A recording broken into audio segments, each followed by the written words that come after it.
I want you to pay close attention to this next item. A Finnish member of parliament, Dr.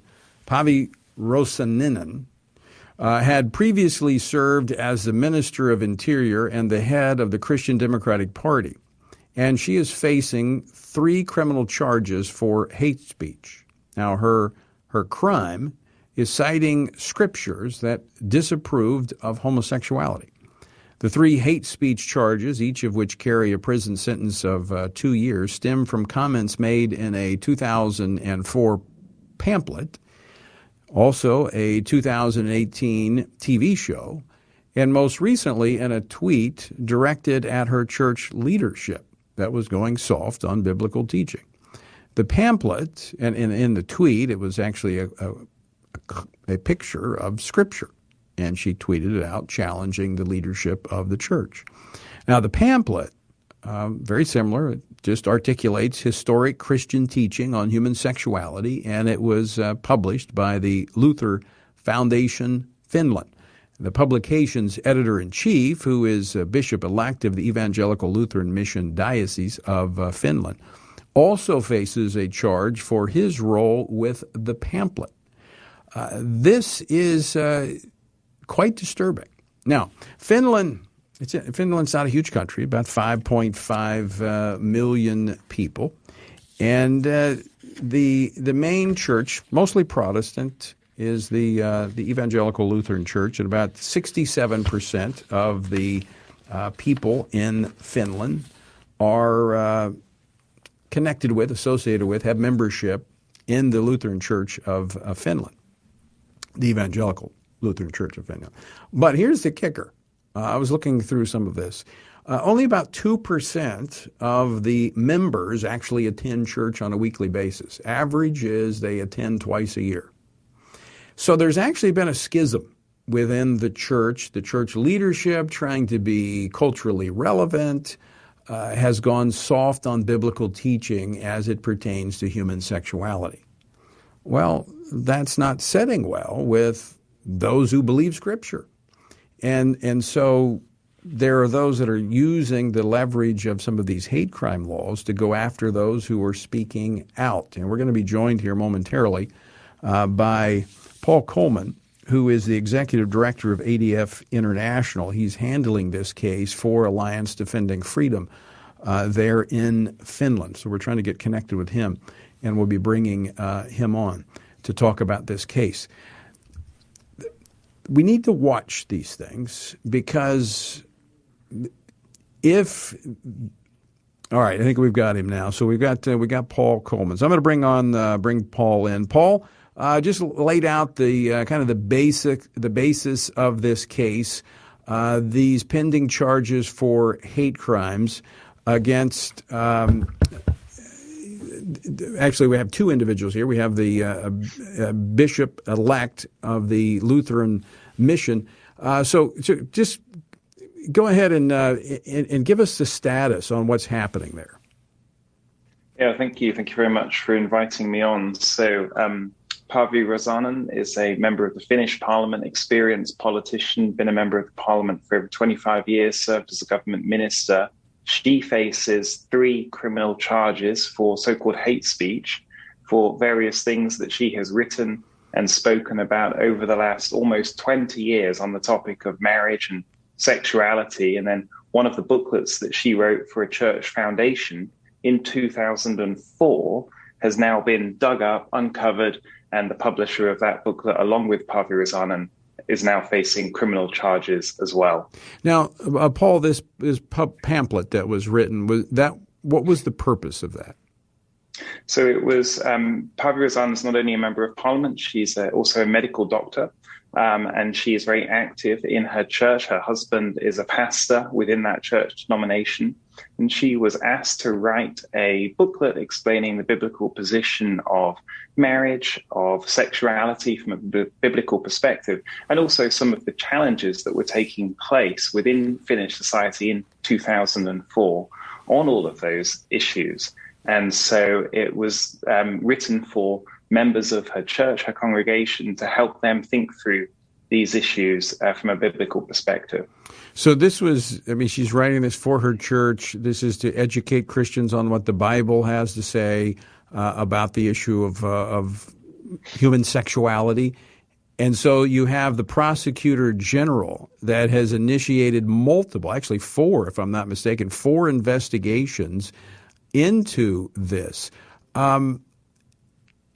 This is out. I mean, it's just kind of crazy that here's someone speaking into their church. The tweet was about her church leadership. They came after her for that. Do you not have the freedom of speech and religion in Finland? Well, it is shocking, and we're seeing more and more examples of this across Europe as so-called hate speech laws have been adopted by all of these different European countries. We're now seeing how these hate speech laws are being used and turned against Christians who believe in biblical definition of marriage between a man and a woman, and seeing them applied in lots of different areas like this. But even so, even with all of the cases we're seeing, this is particularly shocking to see that the top prosecutor of that country, there was a press release last week, there were 4 police investigations, and the prosecutor continued with 3 of them. Each one of these charges carries a maximum 2-year prison sentence. And so the general prosecutor is really going all in on this to try and convict Paavi of these crimes. And if this conviction is successful, this prosecution is successful, then no, I don't think we can say that we have freedom of speech in Finland. And of course, it's not just Finland, it's all of these other countries as well with similar laws. Paul, we're up against a break, but can you hang on, because I want to ask you one more question that I think is very relevant to our conversation here. So if you'll stick with us, Paul. All right, welcome back to Washington Watch. As I mentioned, this is something I want you to pay close attention to. We're talking about a member of the Finnish parliament, Paavi Rousanen, who is facing multiple charges for violation. These are criminal charges for violation of hate speech for quoting Scripture. We're joined by Paul Coleman. He's executive director of ADF International, who is handling this case. Paul, thanks for sticking around. Okay, so when do you think this may go before a court? Well, unfortunately, the whole process has already been long. The first investigation began in August 2019. The police investigations then wrapped up spring last year, and the prosecutor sat on this essentially for a whole year with all of these charges hanging over Paavi's head. We spoke to lawyers in Helsinki today. They predict that the court case will probably go through all different levels of the judicial system in Finland because it will be precedent setting, and so it could take years. The charges will come before the district court in the next few weeks, but from that point on, it could be a very long process. And that's often what we talk about with these hate speech laws. In the process is often the punishment, because these charges hang over you for years. You're accused of these crimes. It takes years. And even if you eventually clear your name at the end of it, you would drag through the courts trying to protect your reputation for years and years. Not to mention that they're very costly. It's a huge distraction for someone who is in the midst of this. Fortunately, ADF is defending her. People can find out more about this case and how they can support her and ADF where? Thank you. ADFinternational.org. The case is right on our homepage. People can read all about it. And also within that page on this case, we've also set up a little way in which people can send messages of support to Paavi, and we are collecting those, sending them to her, and she's really appreciating it. She knows that the world is watching this, and she is grateful for all of the support that she's receiving. By the way, she's a mother and a grandmother. I think she has 5 children and 7 grandchildren. That's correct, yeah. And a member of parliament and a medical doctor and very involved in her local church. Just a normal, lovely person. Well, I wouldn't say she's normal. I would say she's a very active person, former interior minister for Finland, certainly a public servant. There's no question about that. She was also I think the chair of the Christian Democratic Party there. So she's been a leader in Finland. Okay, Paul, here's my last question for you. And I want to thank you for joining us. What should we in America be learning from this? Thank you. I think that the most important thing is that if this is taking place in Finland, it could take place anywhere. It's no good thinking that it will never happen. If we think of everything that's happened in the last few years, I think we can no longer be saying things like, oh, that will never happen here. I can never imagine that happening. Because we are dealing with these shocking examples in this area and many others coming up quite often now. And this absolutely could take place in the US. I'm very aware of the protections for free speech in the US context, also with Supreme Court precedent. However, we're dealing with a culture and a context in which sitting presidents are getting kicked off Twitter.